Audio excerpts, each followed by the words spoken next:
Hi, my name is Teacher Caroline, and this is Quick Tips for VIPKid. Today we're going to talk about extension. How do you expand upon the slides you've been given to fill the full 25 minutes when you have a fast finisher or a very advanced student? Today I'm going to provide you with 50 ways to extend your VIPKid class. Before we get started, let's talk about what extension can mean. In my view, there are three types of extension. The first type is extending upon what I will call the content slides. Those are usually about 23 slides that VIPKid provides to you. I like to think of each slide kind of like an accordion. It can expand to fill really as much time as you want it to, or contract if you need to hurry along. The second type of extension can come at the end of class. You've finished early, oh no, I have a couple of minutes left, what do I do? We can use the last white blank screen to play games with our student or create other types of activities. And the third type of extension is your reward. These can be hurried along if they need to, or they can be really a whole other way of learning for the student. In addition to considering when you're going to expand, whether it's the reward, the content slides, or at the end, you also want to consider the level of your student. Extension can quickly become very confusing for the student if you're using a lot of incidental language that they don't understand. So maybe you want to play tic-tac-toe, but it takes you 5 minutes to explain it. The kid has no idea what you're saying. Probably not the best extension activity. Some of your students may only know as much English as they have learned from VIPKid, so you want to make sure to keep the extension activities on their level as much as possible so that they don't lose confidence trying to figure out what you're talking about. Let's get started with 50 ways to extend class. I divided the 50 ways into several categories to organize them. The first one is one we're probably all pretty good at anyway, getting to know your student. I'll provide you with kind of a low level and also a high level for each of these ideas for conversation. 1. What did you do today? You can use a Google slide presentation like this one created by Beth Pinder. What did you do today? And then you can help them along, repeating after you with a full English sentence. For an upper level student, of course, you may not need that visual aid, and you could ask follow-up questions to get to know them. 2. After class is done, I often like to ask, what will you do now? A lower level student might need help. Will you sleep now? And an upper level student might not. I also like to ask if they'll brush their teeth. They think that's funny. Preference questions. With almost any lesson, we can find a couple of props related to what we're talking about. Animals, food, 5 senses, and ask, which do you like? Tigers or elephants? Many of them know the word favorite. Which is your favorite? An upper level student might be able to do much more deep would you rather questions. Would you rather visit the mountains or visit the beach? And why? Number 4, if you're comfortable, share personal photos from your daily life with your student and maybe get them to do the same with you. The other day I shared this picture of a cake I made with my son. Today I made a cake. The eyes are cookies. Often my students will bring pictures from their life to show me what's going on in their world as well. Number 5, discuss your friends. My best friend is Haley. Who is your best friend? Many of them know the phrase best friend. And of course, for those upper level students, you can ask many follow-up questions. When is his birthday? What do you play together? Does he go to your school? On and on. They really light up talking about their friends. Number 6, where do you live? Lower level, I live in America. Where do you live? And an upper level student may be interested in which state you live in, and they could maybe tell you where they live, specifically in China. Number 7, the weather. It is rainy here. What is the weather there? Upper level students can do past tense and future tense. What will the weather be tomorrow? Number 8, birthday. Lower level students may only be able to tell you how old they are. But an upper level student can discuss how many friends came to their birthday party. What flavor was their cake? Number 9, I like this one particularly for the end of class. You can discuss any holidays that are going on. Show them some regalia from a holiday going on in the United States or ask them about their holiday. Questions can be leveled for the level of your student. Number 10, Do you have a fill in the blank? Almost whatever we're learning, I can ask them if they have one of those. So do they have a coat? Do they have an umbrella? Do they have a bicycle? And then I almost always ask, what color is it? And they like to share the details of their special belongings. Upper level students, same thing, just a little bit quicker speaking, a little bit more natural conversation. Number 11. Travel. Here you can share personal photos of your travel or ask your student if they've traveled. Even my lowest level students can understand what I'm asking when I say, have you been to America? Number 12, share a video with your students of something that they love to do. I have a student who loves to drum and a student who loves to do Taekwondo, and I've shown them neat videos of people doing things in those areas. Be sure that you keep it short and sweet because that's a little low on student output. You might ask them follow-up questions like, can you do that? Or what did you see? Number 13, share your talents with each other. Many students are beautiful pianists or painters, and they love to share those talents with you. Maybe you need to share one of your talents to get the ball rolling. The next category of extension possibility is to discuss family. They love to talk about their family, their mom and dad, and it's kind of good brownie points because if mom's over here in the other room, she can kind of hear that you're mentioning her, and it sort of feels good to be acknowledged. Just today, a student shared with me that it was her mom who taught her how to ride her bike, not her dad. They love to share those details with you. Here are a few family-related questions that you can consider using in your class. Number 14, who drives you to school? What color is his car? 15, who cooks in your family? Do you help? 16, who cleans in your family? Do you help? 17, who is the tallest in your family? 18, who is the funniest in your family? The next category of extension activities is drawing activities. Number 19 is Pictionary. I have to be careful with Pictionary though because sometimes the student takes forever to draw something and there's absolutely no student output while they're drawing. So be careful about time. Maybe only the teacher draws things and the student guesses. Number 20 is roll the dice and draw. This is kind of a silly one I created. It's good for body parts and math. So I have a roll the dice app. I'll roll the die. Beep, boop, boop, boop, boop. Whatever number it is, 2. Draw 2 heads. And then we'll go through the different body parts. How many arms does the creature have? How many legs does the creature have? So roll and draw. Number 21 is draw with shapes. So you can use the blank white screen, draw a triangle. What shape is this? Can you make a house or can you make something out of this shape? Number 22 is taking turns drawing. Add a fill in the blank. So you can take whatever you're learning about. Maybe you're learning about fish and you can do an underwater scene.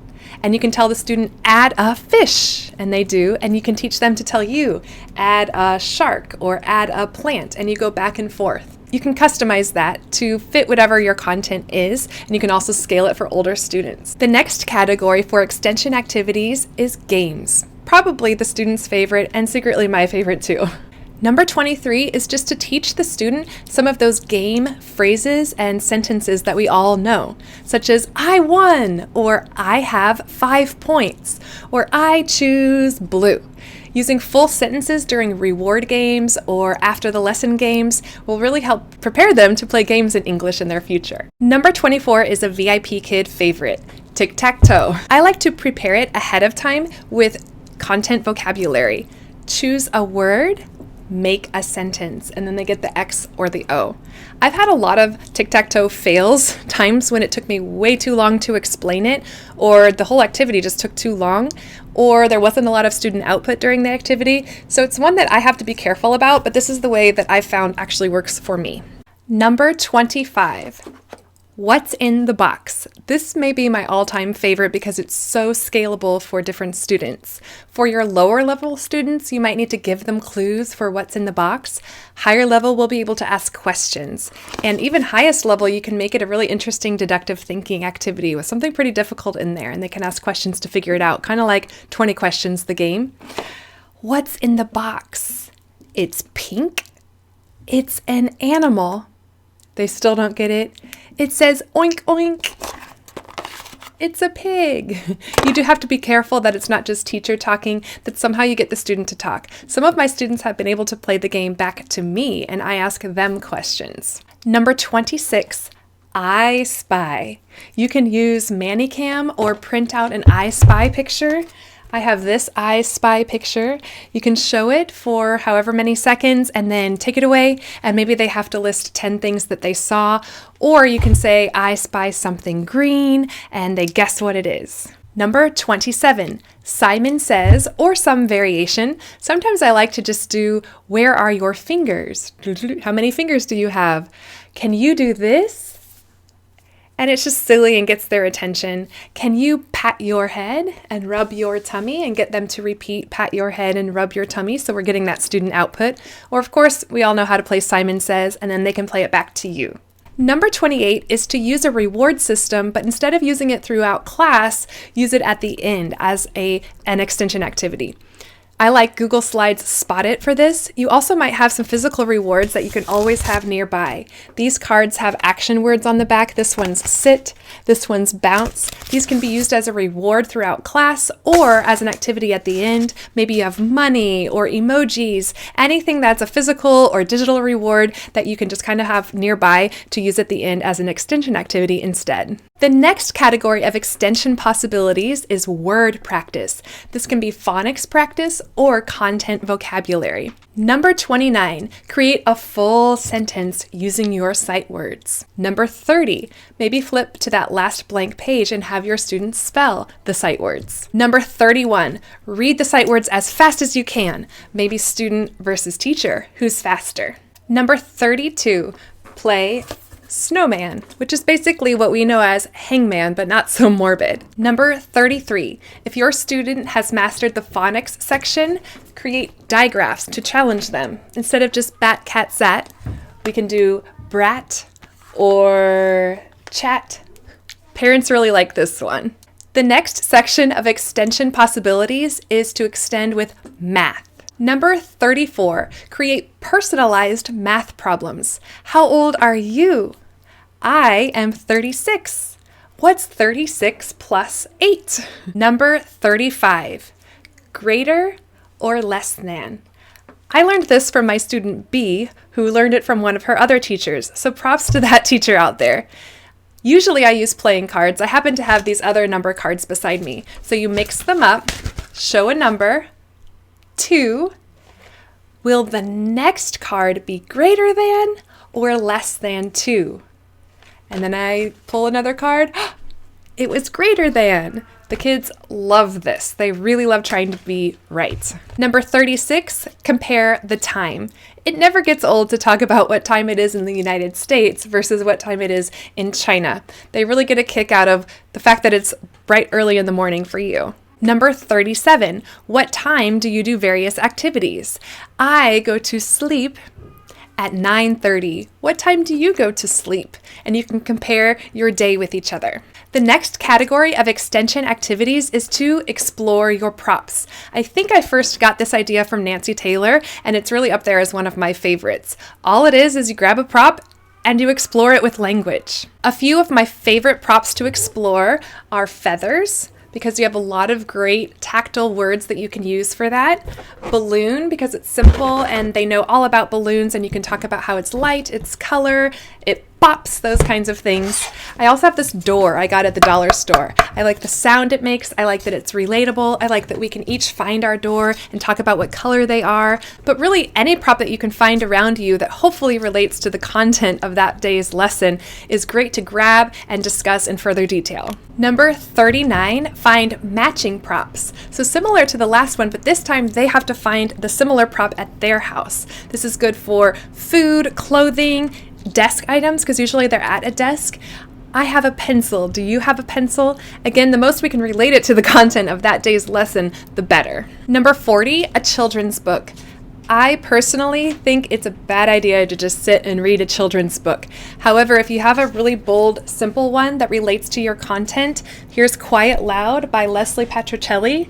Thinking is quiet, singing is loud. These are really good for the 5 senses unit, and we read them together. I actually have the student read it sometimes. Number 41 is to use, I think they're called AR faces, AR stickers in your classroom. A lot of them relate to the content that we've taught, so you can pop one of those on you or the student and talk about what you're seeing. Number 42 is to use props that move. This is great for younger student rewards. I love doing 5 simple toys that move. And you can teach them the word spin, even if it's not in that day's content. I think it's okay just to teach a couple quick things. We have squish. I have maybe blow or whistle. This spins. They love fidget spinners. That's a fun one. And it's really cute how much they love these simple little Jacob's ladder. It's such an old simple toy, and they just get a kick out of seeing it move on the screen. The next category of potential extension activities is using your 5 senses. Number 43, travel with your laptop to somewhere else in your house to show your student something special. The other day I took it outside to show him the snow because we were talking about snow in class. Number 44, what can you hear in your house? I hear my husband taking care of the kids upstairs, moving chairs around. I'm sure you can hear it too. Or smell. I smell breakfast. What do you smell at your house? Number 45. Use a sound effects app to share sounds and maybe guess what they are. I have... What is it? A car! The last category of potential extension activities is to review the material you just learned. Number 46 is simply name 2 things you learned today. And maybe you can do one to help them get started. Number 47 is one of my favorites. Reverse roles and have your student be the teacher. They love that idea. If there's a slide with a lot of question and answer, you might say, Olivia is the teacher, and underline the question. Can you ask the question? They especially think it's fun if you as the student get it wrong every once in a while. Humorously wrong, if you can. Number 48 is to review anything that they really struggled with or got wrong. It's especially great for unit assessments. I try to leave time at the end for every unit assessment to go back and re-answer the questions that they got wrong to make sure they really learned it. Number 49 is to actually learn the songs that are included in the lessons. So many times we rush through them because they're difficult for the student or because we ran out of time. But if you can really try line by line to teach the song, they love it. My son took Lingabus classes, and when the teacher actually taught him the song, we would all sing it around the house all the time when we actually knew what the words were supposed to sound like. And number 50 is to practice the project. You know how we review what the project is several times before they actually give it? Sometimes I have the student kind of do a dress rehearsal of presenting their project, and it's a great way to take up time at the end of class. Whew, that was exhausting. There you have 50 ideas for how to extend class. Keep in mind, some are more appropriate for reward time, some are more appropriate at the end of the class, and some are appropriate spattered throughout. I know not every idea is appropriate for every student in every lesson, but hopefully you can pick and choose a few ideas to use in your classes. Thank you so much for hanging with me on this long video. I really appreciate your time, and I hope it was time well spent. Please consider clicking the subscribe button below and the alert button. It looks like a bell, so you can be notified of my future videos. I post new videos every single week. Thank you so much. You are a great teacher, and I hope you have a wonderful week teaching your students. Bye-bye.